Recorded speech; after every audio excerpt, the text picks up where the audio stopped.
네, 이번엔 전국 상황 전문가와 함께 짚어보도록 하겠습니다. 차재원 부산 가톨릭대 교수 그리고 김광덕 전 한국일보 정치부장 두 분 나오셨습니다. 어서 오세요. 안녕하세요. 네, 일단 문재인 대통령이 예정대로 강경화 카드를 강행했군요.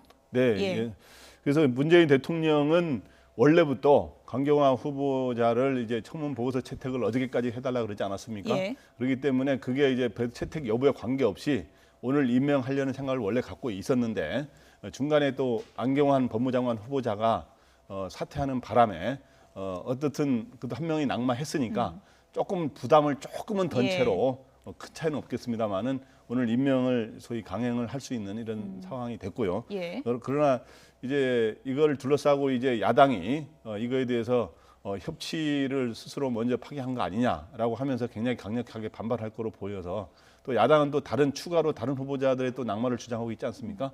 그다음에 또 국회 여러 가지 현안 추경이라든가 정부 조직법 개정안 현안들이 있는데 과연 이런 식으로 함으로 인해서 이게 일종의 서로 청와대와 야당이 치킨 게임식으로 전개가 되고 있는데 과연 이렇게 되면은 협치를 훼손되는데 이제 이거를 어떻게 정치를 복원하느냐 하는 과제가 남긴 것 같습니다. 예. 강경화 카드를 강행하는 배경에 대해서 여러 가지 이유가 있겠지만 한미 정상회담이 얼마 안 남은 그런 시점상의 문제가 클까요? 아니면 강경화 후보라는 그 특징의 상징성이 큰 걸까요? 두 가지 다 하겠죠. 사실 오늘 그 재윤경 민주당 대변인이 그런 이야기를 했습니다. 오늘 이 강경화 후보자에 대한 임명 자체가 잃어버린 한국의 외교 6개월을 지금 회복하는 차원이다라는 이야기를 하고 있거든요. 사실 이번 그 29일로 예정된 한미 정상회담이 상당히 어떻게 보면 대한민국의 사실 운명을 가르는 또 하나의 그 중요한 분수령이 될 수 있는 그런 회담이지 않습니까? 그만큼 중요한 회담에 외교장관, 새 정부의 외교장관 없이 간다는 부분이 상당히 문제가 있다고 생각을 한 거죠. 그런 부분도 있고 앞서 또 말씀하신 것처럼 능력이라는 측면도 사실 그렇습니다. 지금 전직 외교장관 10명이 그 지금 강경화 후보자에 대해서 능력에 문제가 없다고 지금 보정을 쓰고 있는 셈 아닙니까?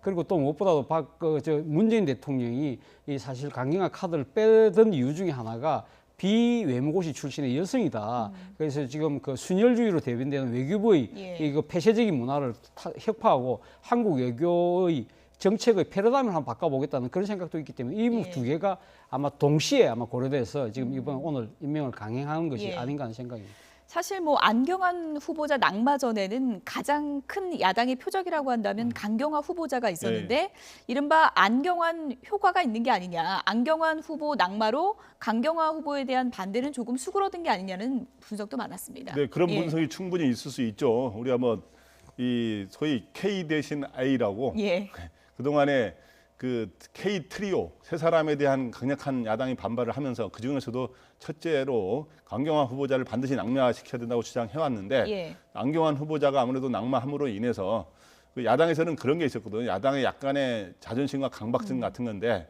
과거에 박근혜 정부 출범 때는 장관이 한 3명 정도씩 낙마를 했어요.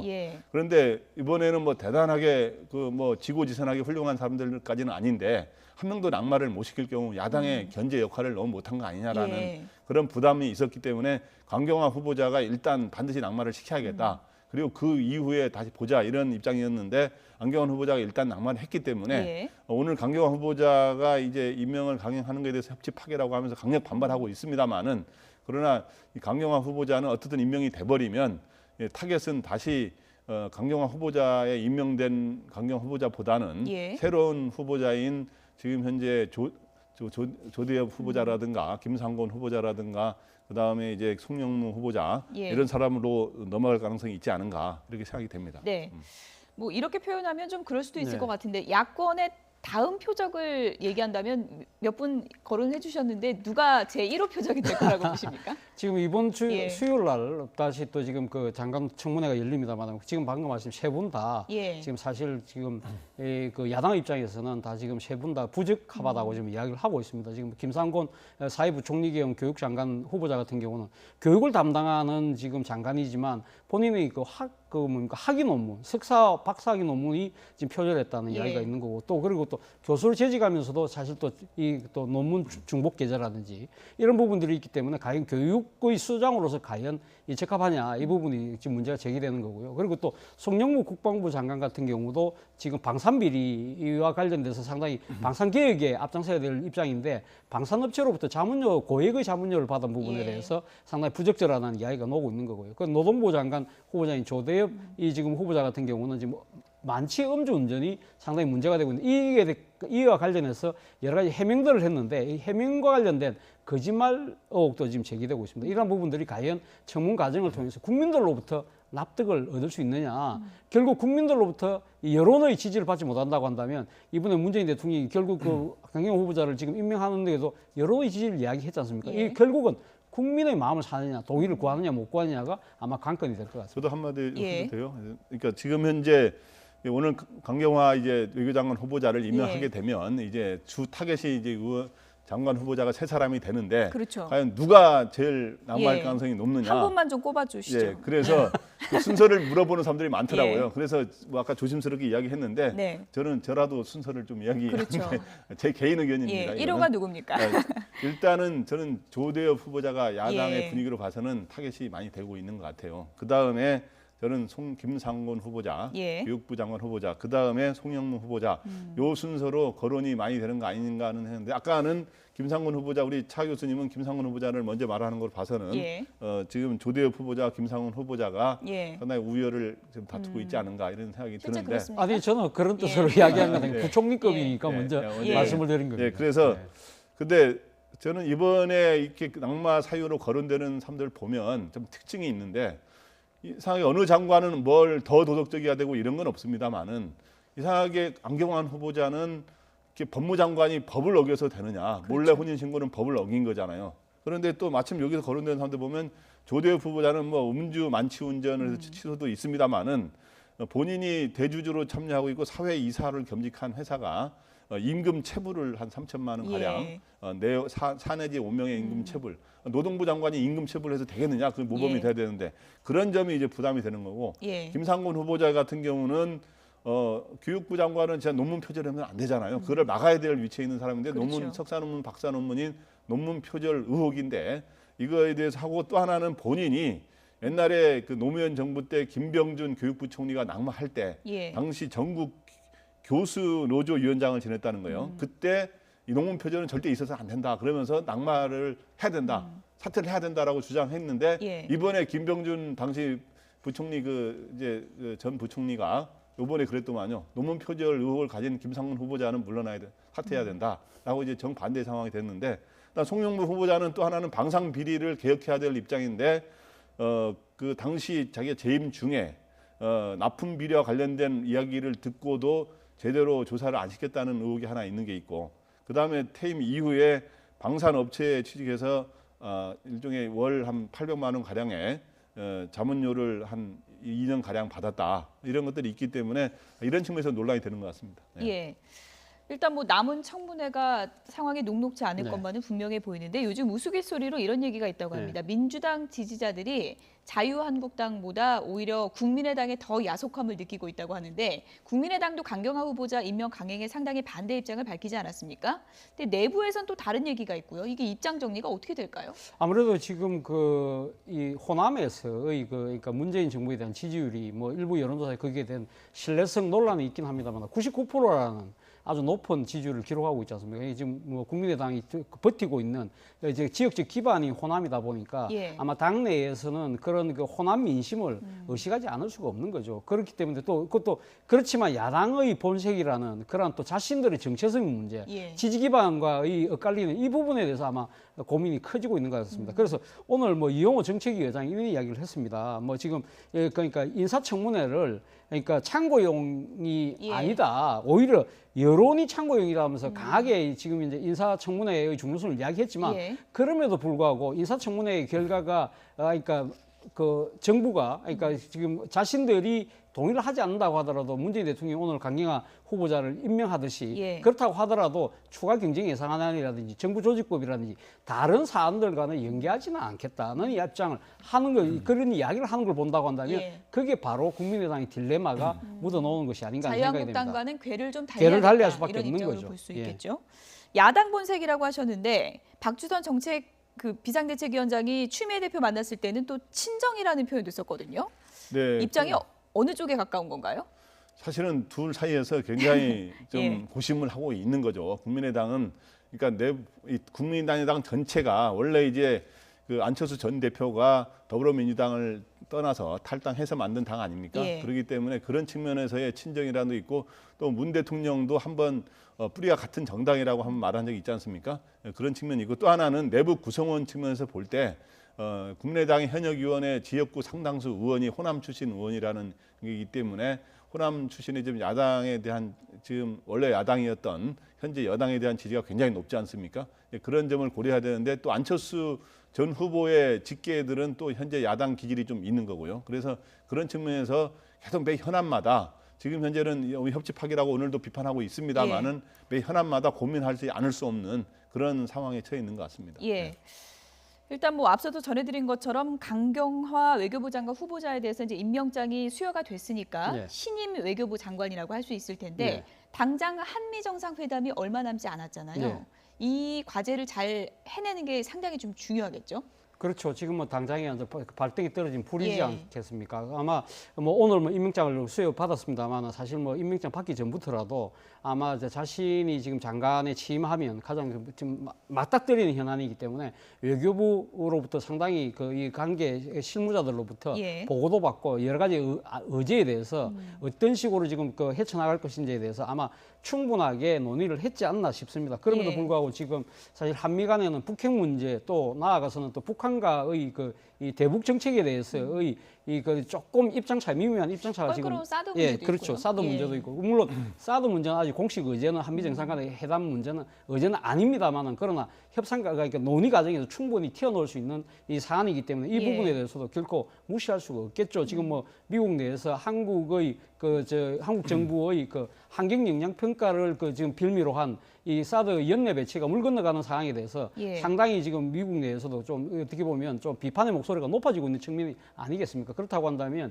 미국의 주류 여론을 어떻게 돌릴 것인가 부분에 대해서도 아마 강경화 그 장관 입장에서는 예. 상당히 지금 신경을 쓸 수밖에 없는 상황이고 무엇보다도 지금 한미 정상 간에 한 번도 만난 적이 없습니다. 그리고 살아온 계적이 너무나 다른 그렇죠. 두 사람이기 때문에 이 정상회담 과정에서 불미스러운 무슨 모양들이 연출된다고 한다면 이게 상당히 또 후폭풍이 커지지 않겠습니까? 이런 부분들을 어떻게 이 최소한 이렇게 그걸 갖다 그런 상황을 막아내고 이 지금 한미 정상 간의 첫 번째 대면에서 신뢰관계를 만들어낼 것인가를 아마 강경화 장관이 예. 상당히 고민을 하지 않을까 하는 생각이 듭니다. 문재인 대통령도 뭐 당차고 멋진 여성 이렇게 네. 이제 표현을 했고 상당히 장점도 많은 것이 분명하지만 북한 문제를 직접적으로 다뤄본 적이 없다는 점이 상당히 좀 결점으로 작용하지 않았습니까? 네. 이 부분은 어떻게 좀 극복을 할까요? 그래서 그 강경화 새 외교장관이 이제 임명이 되면 예. 외교장관은 서로 능력에 있어서 도덕성에 대해서는 이제 논란 끝에 이제 임명이 되는 겁니다만 능력에 있어서의 장단점이 있는 것 같습니다. 근데 장점이라고 한다면 제가 보기에 좀 품격은 좀 있어 보이더라고요. 말하는 거 보니까 예. 유엔에서의 여러 가지 활동이라든가 그리고 대통령도 대통령께서 말한 것처럼 멋지고 당찬 여성이고 글로벌한 여성이다. 이런 장점이 있음에도 불구하고 단점이라고 한다면 우리 외교의 가장 중요한 현안인 북핵 문제하고 그다음에 예. 우리 한반도를 둘러싸고 동북아 정세가 굉장히 요동치고 있지 않습니까? 그게 주변 사강국과의 이러한 외교를 다뤄본 나머지 강경화 후보자가 유엔에서 했던 거는 주로 인도주의 문제하고 그다음 다자 외교인데 이런 문제는 국가 간의 치열한 이런 셈법의 차이가 별로 없거든요. 그런데 예. 이 사강 외교라든가 이제 북핵 문제 이런 대응을 어떻게 할 거냐에 대해서는 상당히 미묘한 이런 셈법이 예. 있는 거기 때문에 이런 복잡다기한 문제를 어떻게 풀어갈 것인가. 특히 이번에 한미 정상회담에서 특히 지금 현재 한미 간에 약간의 미묘한 입장 차이를 보이고 있는 사드의 배치의 시기와 절차 문제. 예. 그다음 또 하나는 북한과의 대화 조건에 대해서 최근에 입장 차이가 나타나지 않았습니까? 문재인 대통령은 북한이 추가 도발이 중단된다면 할 수 있다 그랬는데 미국은 비핵화가 기본 전제돼야 된다 이런 입장이기 때문에 이걸 포함해서 또 이 한미 FTA 무역 역조 적자 예. 문제를 어떻게 미국에서 해결해 가느냐 하는 문제 예. 이런 문제들을 포함해서 이런 것들을 갈등을 어떻게 잘 강경 후보자가 잘 보좌하면서 해법을 찾을 수 있을지 예. 주목해야 될 것 같습니다. 어쨌든 강경화 후보자 그 임명 강행을 봤을 때 문재인 대통령이 얘기한 게 국민의 뜻에 따를 것 이렇게 얘기하지 않았습니까? 야당의 입장에서는 그렇다면 앞으로 남은 청문회에서도 반대를 하면 대통령이 국민의 뜻에 따라 여론에 따라 강행을 할 가능성이 높다고 보고 또 반발 수위를 높일 수 있을 것으로 보시는데 어떻게 보십니까? 저는 결국 그렇습니다. 앞서도 제가 말씀드렸지만 예. 그 문재인 대통령이 그러니까 국민의 뜻이라는 것 자체가 그러니까 인사청문 과정을 통해서 국민이 납득하지 못할 정도의 사안이 나온다고 하면 아무래도 임명하기가 강행하기 힘들지 예. 않겠습니까? 사실 안경환 법무장관 후보자가 낙마한 이유도 바로 국민 여론이 돌았었기 때문에 결국은 뭐 물론 자진 사퇴의 그 형식을 취하긴 했지만 예. 저는 충분히 청와대의 그 뜻이 전달됐을 거라고 봅니다. 그렇기 때문에 이번 앞서도 우리가 이야기했던 김상곤, 송영무, 이 조대엽 장관 후보자 3명이 예. 인사청문 과정에서 우리가 방금 이야기했던 여러 가지 의혹들에 대해서 국민적인 납득과 동의를 구하지 못한다고 한다면 그럼에도 불구하고 문재인 대통령이 임명을 강행하기는 어려울 거라고 봅니다. 예. 그렇다고 한다면 야당 입장에서는 어떻게 되느냐. 지금 국민적 의혹이 제기된 부분에 대해서 진짜 그 의혹이 사실인지 아닌지를 제대로 그 공격을 하고 예. 그걸 검증해내는 그러한 모양새를 갖추지 않는 한은 그렇다고 한다면 야당의 역할을 제대로 못하는 것이 되겠죠. 그렇기 예. 때문에 야당 입장에서는 진짜 이 장관 후보자들이 갖고 있는 의혹이 국민의 눈높이에 맞지 않다는 것을 증명해내는 부분 예. 이것에 좀 더 전력을 기울여야 되지 않을까 생각이 듭니다. 네, 사실 뭐 강경화 후보자도 청문회에서 위장 전입 세금 탈루 문제는 인정을 하고 사과하지 않았습니까? 네, 그렇죠. 때문에 국민의 눈높이에 맞는 검증, 그러니까 어느 선까지 허용할 수 있느냐 이 부분이 상당히 좀 애매한 거 아닌가요? 좀 애매하게 됐고 예. 정확하게 지금 현재 구체적인 기준이 마련이 안 됐죠. 그러니까 예. 대통령께서 대선 과정에서 5대 불가론에 분명히 위장 전입이 들어가 있고, 근데 위장 전입은 본인이 시인을 했고요. 그거 외에도 일단 자기 딸의 그 거제도 땅 예. 증여를 받은 거를 세금을 안 내고 있다가 그게 한 3, 4년 된 일이거든요. 안 됐다가 외교장관으로 임명된 후에 냈기 때문에 사실상 그 사이에는 탈세한 거 아니냐. 탈세하려다가 임명됐기 때문에 한 거 그런 거는 확인이 된 바고. 그다음에 또 하나는 남편의 부동산 투기 의혹과 본인의 논문 표절 의혹 등이 제기됐는데 그 부분은 어느 정도 분명하게 어떻게 의혹이 확인된 건 아닌데요. 예. 그 병역 면탈은 해당이 안 되고요. 그런데 그럼에도 불구하고 이런 거에다가 이제 과연 외교장관의 능력이 있느냐 없느냐에 대해서 두 갈래 엇갈리는 시각이 나오지 않았습니까? 예. 그래서 임명을 강행하는데 앞으로도 이제 남은 지금 야당의 타겟으로 삼고 있는 후보자들의 의혹이 지금 많이 제기됐는데 앞으로 야당이 추가로 얼마나 결정적인 이러한 증거와 이런 자료를 제시하면서 예. 나오느냐 이런 것들이 이제 관건이 될 거로 보입니다. 이번에 안경환 후보자 같은 경우도 한국당에서 몰래 혼인 신고와 관련된 결정적인 자료를 한국당에서 찾아냈거든요. 그렇죠. 그렇기 때문에 이슈가 된 거죠. 예. 국민의당도 지금 반발 수위를 계속 높이고 있는데 오늘 이용호 정책위의장이 조국 민정수석 사퇴해야 된다 이렇게까지 얘기를 했습니다. 뭐 조국 민정수석이 예. 사실 인사 검증을 그 실무를 총 책임지고 차 교수님 있는 잠시만요. 지금 조금 전 상황인데요. 문재인 대통령이 임명장을 수여하고 강경화 신임 장관이죠. 신임 장관과 악수를 나누는 모습이 지금 사진이 들어왔습니다. 문재인 대통령이 강경화 후보자에 대해서 오늘 지명을 했습니다. 28일 만에 임명장이 수여된 모습 보고 계십니다. 지난 15일에 문재인 대통령이 국민 뜻에 따르겠다라면서 임명을 강행하겠다는 뜻을 시사한 바가 있죠. 지명 28일 만에 오늘 이렇게 임명장이 수여가 됐습니다. 강경화 신임 장관이라고 이제 불러야 될 것 같은데요. 지금부터는 장관이라 불러야겠는데 방금 예. 전까지는 후보자라고 저를 불렀었는데 예. 세 글자를 떼는데 28일이 걸렸습니다. 세 그렇죠. 글자를 떼는데 그래서 기왕 임명이 됐으니까 야당은 뭐 여러 가지 협치를 파기했다 그러면서 야당 나름대로의 어떤 견지에 이러한 활동을 하겠지만 예. 어쨌든 임명이 됐으니 방금 이제 눈앞으로 다가온 한미 정상회담과 7월 초에 예정된 G20 이런 정상회의 이런 데서 철저하게 본인이 준비해가지고 대통령을 예. 잘 보자 해서 진짜 실력으로 해서 임명된 게 잘못된 게 아니라는 거를 보여주려면 또 그렇게 해야 또 여성으로서 유리천장을 또 깼다는 게 예. 이게 잘된 인사였다라는 말을 나올 수 있도록 지금부터 여러 중간에 의혹을 있지만 열심히 해야 될 것 같습니다. 예, 조금 전 청와대 본관에서 이뤄진 임명장 수여 장면을 지금 사진으로 보여드리고 있고요. 잠시 뒤에 또 화면에 들어오는 대로 보여드리도록 하겠습니다. 강경화 장관이 이제 뭐 첫 출근을 하게 될 텐데 장관으로서 조직 장악하는 문제도 큰 과제 아니겠습니까? 뭐 강경화 예. 후보자가 98년부터 외교부에서 근무를 했습니다. 근무를 하면서 국장까지 올라갔거든요. 그러니까 외교부 사상 처음으로 여성 국장이 되는 그런 그 기록도 깼고요.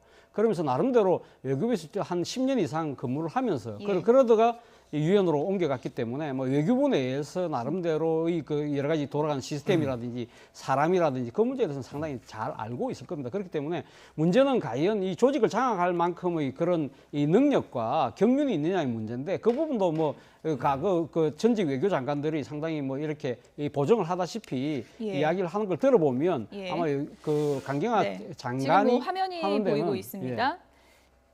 예. 청와대 본관에서 조금 전에 임명장 수여식이 이뤄졌는데요. 화면 상황이 고르지 못했던 점 사과드리겠습니다. 지금 저희가 화면을 받는 대로 지금 보여드리고 있는데 강경화 후보자에게 임명장을 수여하는 모습 화면으로 보고 계십니다. 조금 전에 청와대 본관 상황입니다. 네, 우여곡절이 참 많았습니다. 청문회 뒤에 뭐 위장 전입, 세금 탈루 등의 의혹이 불거졌고 야당의 큰 반발이 있었기 때문에 우여곡절이 상당히 많았는데 지명 28일 만에 공식적으로 임명장이 수여가 됐습니다. 한미 정상회담이 얼마 남지 않은 상황이기 때문에 상당히 좀 바쁜 나날을 앞으로도 보내야 될 것 같은데요. 네, 뭐 눈코 틀 새 없이 진짜 밤잠을 설치면서까지 일을 해야 될 것 같아요. 지금 현재 한미 정상회담이 29일, 30일 날 있지 않습니까? 그렇기 때문에 불과 뭐 열흘 정도 남았는데 이제는 진짜 본격적으로 본인이 이제 여러 가지 이 사드 문제라든가 여러 가지 그런 군사적 외교 문제라든가 또 경제 외교 이런 문제에 대해서 공부할 게 한두 가지가 아닐 겁니다. 또 미국 사람들하고 만나서 소통을 하면서 미묘한 입장 차이를 조율해가고 이런 것들이 있는데 또 하나는 그런 당장 눈앞에 다가온 국제적인 외교의 회담과 행사 이런 걸 준비해야 되는 게 있고 아까 했지만 내부 장악하는 것도 굉장히 중요하고요. 또 하나는 저는 또 하나 이제 신경 써야 될 대목은 이 여권 내부에서 외교 안보 정책을 과연 누가 주도하느냐 하는 데서 보통 청와대하고 국정원, 국방부, 통일부 이런 사람들 같이 하거든요. 특히 NSC에서도 같이 하고 그러는데 지금 뭐 환담을 나누는 모습도 보이고 있습니다. 강경화 후보자가 그런 청와대라든가 다른 데 끌려가지 않도록 외교부가 오히려 이런 외교 안보의 정책을 주도해야 오히려 제대로 된 요즘은 거의 국제 외교가 안보 문제도 이제 외교 중심의 안보가 굉장히 중요하거든요. 그렇기 때문에 강경화 후보자가 그러한 여권 내부에서도 서로 밀리지 않고 적극적으로 외교부의 목소리를 낼 수 있도록 힘을 발휘하는 그런 지혜를 발휘할 필요가 있을 것 같습니다. 문재인 대통령이 지금 환담을 하면서 강경화 장관에게 여러 가지 얘기를 하고 있는 그런 모습이 나오고 있고요.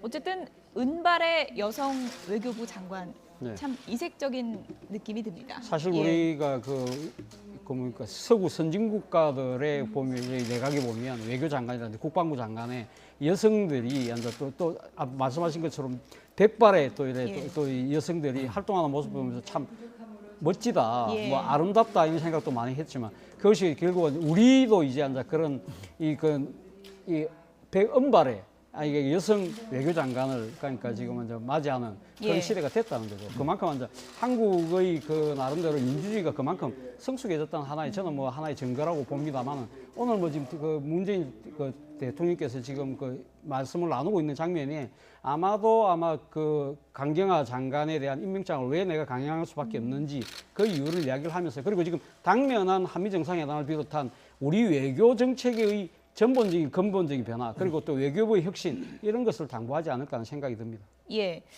단순히 뭐 여성 외교부 장관이라는 그런 상징을 넘어서 어떤 그 업무에서도 더 개혁적인 모습을 보여줘야 될 텐데요. 앞으로 어떤 과제가 남았다고 볼 수 있을까요? 일단은 아까 했지만 첫째 과제는 당장 한미 정상회담을 비롯한 4강 외교와 그다음 북한 국핵 이런 핵법 문제를 찾는 이런 게 굉장히 중요하고요. 두 번째는 외교부가 주로 지금까지는 외무고시 출신에다가 특정 대학의 특정 학과 출신들이 많이 이제 중심이 돼서 이루어져 왔거든요. 그렇기 때문에 너무 순혈주의라서 내부 개혁이 잘 안 되는 거 아니냐. 그런 지역이 있었는데 예. 어쨌든 외무고시 출신 아닌 그 외부 출신으로서 그렇기 때문에 외교부를 더욱 개혁을 하는 외교가 단순한 외교부의 이익을 떠나서 다른 부처들하고 협조를 잘하고 또 견제를 하면서 예. 그러한 거를 잘하는 이런 것들이 필요할 거라 보입니다. 예. 문재인 대통령과 강경화 장관이 이렇게 나란히 걸어오고 있는 모습을 화면으로 보고 계십니다. 조금 전 청와대 본관 상황입니다. 앞으로 인사가 어떻게 이루어질 것인가 청와대도 상당히 고심이 깊어질 것 같은데 비서실장 주재 인사추천위를 가동한다는 얘기도 지금 조금 전에 들어왔습니다. 예, 문재인 대통령이 과거 참여정부 시절에 민정수석, 사회수석 그리고 또 비서실장을 거치지 않습니까? 이 과거 참여정부 시절의 인사는 그러니까 인사수석실에서 추천을 하면 예. 이 나머지 수석과 또 비서실장이 함께하는 일종의 인사추천위원회를 열어서 거기서 인사수석실에서 올렸던 그 후보자들 많게는 5배수, 적게는 한 2, 3배수를 놓고 그분들에 대한 정밀 검증을 하고 추천회의를 하고 거기서 예. 최종 낙점된 2사람을 이 민정수석에서 인사 검증을 하고 대통령이 보고하고 그걸 발표를 하는 그런 수순을 거쳤거든요. 그런데 지금 이제까지는 참여정부 시절처럼 인수위를 만들고 출발하지 않았기 때문에 이번에 국정기획자문위가 있긴 합니다만 예. 인수위가 제대로 없는 상황 아닙니까? 그렇죠. 그렇기 때문에 이제는 이제 청와대 조직도 이제 완비가 됐기 때문에 아마 과거 참여정부 시절에 하던 식의 인사추천위원회 방식을 통해서 아마 인사수석 추천을 하면 관계 수석과 비서실장이 참여하는 회의를 하고 거기서 압축을 해서 대통령이 보고하는 이런 식의 시스템에 의한 아마 지금 검증 시스템이 작동될 것 같습니다. 예. 그래서 복지부, 산자부 장관 인선을 좀 연기한다 그래요? 신중에 신중을 기한다는 뜻이겠죠? 네, 복지부, 산자부 지금 장관 후보자가 이제 소위 내정이 안 되지 않았습니까? 발표를 안 됐는데 원래 오늘이나 내주 초에 이렇게 발표할 거로 예상됐는데 좀 더 검증을 철저히 하느라고 조금 늦어질 가능성이 있다는 얘기가 나오죠. 또 한 측면은 또 야당을 오늘 강경화 후보자 임명을 강행하냈는데 예. 또 야당을 너무 자극하지 않기 위한 그런 수순이기도 하다 이런 예. 얘기가 나오고 있는데 이제 또 하나는 2사람 외에도 이번에 공석이 된 법무장관 후보자까지 해서 3사람을 이제 소위 임명 내정을 발표해야 되는 상황인데 앞으로는 인사추천위가 지금까지 가동이 제대로 안 됐는데 인사추천위를 통해서 예. 철저하게 추천을 통해서 또 검증을 하면서 체크 앤 밸런스가 되는 그런 체제하에서 해서 내놓아야 될 것 같습니다. 예, 임명장을 수여하고 환담을 나누는 모습까지 저희가 보내드렸는데요. 네. 이것을 보고 있는 야 3당은 대응책 마련에 상당히 좀 바빠질 것 같습니다. 앞으로 남은 카드가 야당에게 어떤 게 있을까요? 국회 보이콧까지 갈까요? 저는 국회 보이콧은 힘들지 않을까 예. 생각합니다. 국회 보이콧하면 어차피 인사청문회 자체가 무산되지 않습니까? 그렇다고 한다면 지금 문재인 대통령이 지명해 놓은 장관 후보들 중에서 상당히 의혹이 제기된 분들은 그냥 무사 통과가 되는 그런 정치적 결과를 빚게 된다고 하는데 야당은 그렇게 할 수는 없는 거죠. 인사청문회는 보이콧하지 않고 아마 제대로 할 거는데 문제는 추경 예산안과 정부조직법이거든요. 이 부분에 대해서 과연 각 당마다 좀 입장이 좀 엇갈리는 것 같아요. 아마 자유한국당 같은 경우는 지금 이번에 추경 예산안 자체가 일자리 예산이고 그것이 공공부문 일자리 부분에 초점이 맞춰져 있기 때문에 그건 일자리 추경이 아니라 알바 추경이라고 지금 주장을 하고 있기 때문에 그 잠시만요. 부분에서 지금 외교부 청사 화면이 나오고 있는데요. 오후 2시 조금 전에 임명장을 받은 강경화 장관이 잠시 뒤면 외교부 청사로 첫 출근을 하게 됩니다. 첫 출근까지 상당히 좀 우여곡절이 많았는데 조금 전에 임명장을 지명 28일 만에 받았고요. 잠시 뒤면 외교부 청사의 모습을 드러낼 것으로 보입니다. 상당히 첫 출근길이 무거운 마음이겠어요. 첫 출근이 굉장히 어깨가 무거우면서도 또 뭔가 본인이 외교부에서 내가 외교장관 한번 하게 되면 참 이런 거 잘할 수 있는데 하는 또 그런 꿈이 있었을 거예요. 그렇기 때문에 나름의 또 기대감을 갖고 근데 보니까 이번에 주말부터 표정이 좀 밝아졌더라고요. 보니까 왜냐 안경환 후보자로 인해서 자기한테 모든 모아졌던 타겟이 조금 분산됐기 때문에 임명될 수 있다고 봤던 것 같고 근데 이제는 저는 이왕 임명됐으니 야당은 야당대로 비판하고 공격을 하겠습니다마는 진짜 여성으로서 유리천장을 제대로 깼다 이런 소리를 들을 수 있도록 진짜 능력을 보여줬으면 하는 마음이 큽니다. 사실은 여성 장관들이 그동안 많이 있었습니다마는 여성가족부 장관이나 이런 경우는 있었습니다마는 이 외교장관처럼 굉장히 난이도가 제가 보기에 고차방 정책을 풀어야 되는 그런 자리라고 보는데 이런 자리에서 단순히 이 국제기구에서 활동한 그런 거로 끝나는 게 아니라 이런 문제를 진짜 잘 풀어서 남성 외교장관들보다도 잘했다 이런 말이 나올 수 있도록 하려면 본인이 진짜 노력해야 될 것 같고 그러려면 또 다른 외교 안보 라인에서도 많이 도와주면서 서로 협조해야 될 것 같습니다. 네. 저는 뭐 아마 그 강경화 장관이 오늘 첫 출근이긴 합니다만 본인 입장에 친정으로 지금 돌아온 셈 아니겠습니까? 친정에 그러니까 외교 무대, 국제 외교 무대에 10년 동안 떠나져 있었지만 오늘 말 그대로 금이 한양하는 그런 아마 기분도 들 겁니다. 물론 그렇지만 뭐 본인의 어깨는 상당히 무겁겠죠. 그러나 뭐 앞서도 뭐 우리 그 김 부부장님 충분히 말씀을 하셨지만 4강 외교라든지 북한 문제 뭐 이런 부분도 저는 중요하다고 생각하지만 더 중요한 것은 저는 외교 정책의 일종의 패러다임의 그 패러다임의 전환이 필요하지 않을까 하는 생각이 듭니다. 그동안 미국 일변도 그리고 4강 외교 일변도를 좀 더 폭을 넓혀서 이제는 그러니까 지금 외교만 주도하는 그 외교가 아니라 모든 국민들과 함께하는 총력 외교의 시대로 아마 좀 하는 식으로 외교 패러다임을 바꾸는데 좀 일조를 했으면 하는 바람입니다. 강경화 장관이 앞으로 어떤 활약을 보여줄지 그리고 야 3당이 어떻게 대응할지 지켜보도록 하겠습니다. 차재원 부산 가톨릭대 교수, 김광덕 전 한국일보 정치부장 두 분이었습니다. 고맙습니다.